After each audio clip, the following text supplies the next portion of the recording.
வாழ்வோம் வழி.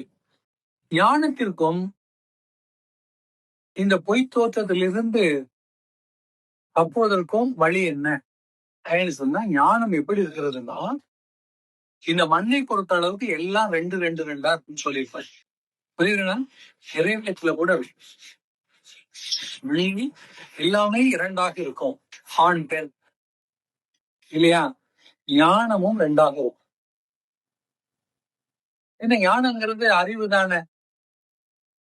ஞானம் அறிவு அல்ல. மனமே ரெண்டாக இருக்கிறது. மனம் அறிவும் மனமாக இருக்கிறது. அப்ப ஞானம் ரெண்டாக இருக்கிறதுனா எது ஞானம்? எங்க ரெண்டு இருக்குது? ஏன்னா ஞானத்திற்கு உயிரும் இருக்கிறது, உடம்பும் இருக்கிறது. ஞானத்திற்கு உயிர் உண்டு, ஞானத்திற்கு வடிவம் உண்டு. வடிவம்னா சேப், கண்டன், கியூ இல்லையா? வடிவம்னா ஒரே சேப்புன்னு அது எப்படி இருக்கலாம்? ஸ்ட்ரைட்டா இருக்கலாம், வளைஞ்சிருக்கலாம், நெளிஞ்சிருக்கலாம், வாட் எவர் இட் இஸ், சம்ஸ்கியர். ஒரு பாடி இருக்கிறது ஞானத்தில். இப்ப நான் சொன்னதே நீங்க ஒவ்வொரு நிகழ்வுகளையும் அப்படியே ஞானத்தினுடைய பாடியை பாத்தீங்கன்னா, அந்த அம்மா புடவை வாங்கி கொடுக்க போறா இல்லையா, அவளுடைய நினைவில் ஆரம்பிக்கின்றது. புடவை வாங்கணும், அங்க இருந்து அது ஸ்டார்டிங். அப்ப கிராப் அப்படியே போட்டு பாருங்க. அதுல இருந்து ஒரு கிராப் அப்படியே எடுத்தீங்கன்னா, இவ வாங்கணும்னு நினைச்சிட்டு இருக்கா. அப்ப எதிர் வீட்டுக்காரி அவ வெளியில வர்றா. வந்து விட்ட சொல்ல, நான் புடவை வாங்க நல்ல பெருமாள் ஸ்டோருக்கு போறேங்கிறா. உடனே, அக்கா ஒரு நிமிஷம், எனக்கும் ஒரு புடவை வாங்கணும்னு ஆசை இருக்குது, நீங்க வாங்கிட்டு வந்துட்டீங்களாங்க. எங்க வீட்டுல போய் பணத்தை எடுத்துட்டு வந்து கொடுத்து அனுப்பி அவளுக்கு பார்த்துட்டு இருந்து, இதெல்லாம் அவங்களுடைய ஸ்ட்ரக்சர், ஸ்கெல்டன். இந்த ஞானத்தில் அந்த ஈவெண்டனுடைய ஸ்கெல்டன்.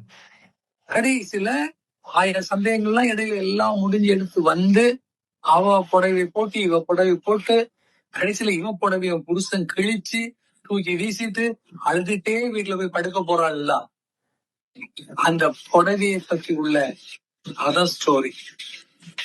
இதான் அதனுடைய சீனரி. அப்ப இதனுடைய டிசைன் என்ன வச்சுது? ஞானத்துக்கு என்ன ஒரு உருவம் இருக்கா இல்லையா? எல்லாத்துக்கும் உருவம். இப்ப இதுல உயிர் எங்க இருக்கிறது? இதில் உயிர் எங்க இருக்கிறது? இந்த உயிர் என்பது இவை நினைப்பது, அதை நம்புவது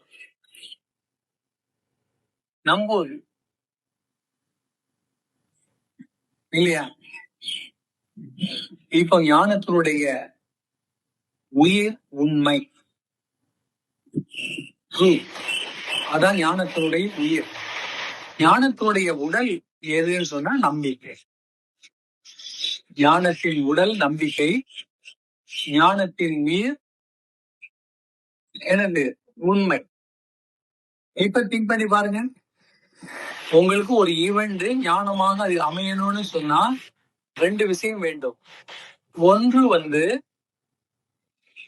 என்ன வேணும்? உண்மை வேண்டும். இட் மஸ்ட் பி ட்ரூ இல்லையா? இரண்டாவது நம்பிக்கை. இப்ப இந்த அம்மா நம்பிக்கை வைத்தார், புடவை வாங்கணும்னு சொல்லி நம்பிக்கை வைத்தார். அவளுக்கு சொல்லி கொடுத்து அது உருவம். அதோட உயிர்த்தன்மை என்ன? உண்மை கொடுத்தது. அவ போனா வாங்கினா வந்தா. இந்த ரெண்டும் சேர்ந்ததுதான். ஒரு உதாரணம் பாருங்க.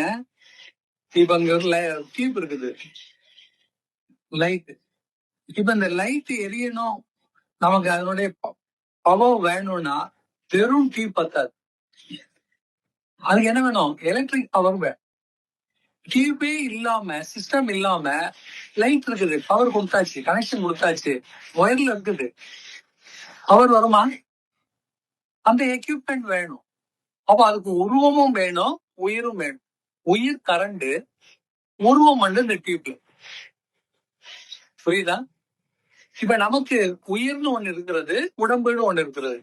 இந்த ரெண்டை வச்சுதான் நம்ம காரியம் மாற்றி கொண்டிருக்கிறோம், வாழ்ந்து கொண்டிருக்கிறோம்.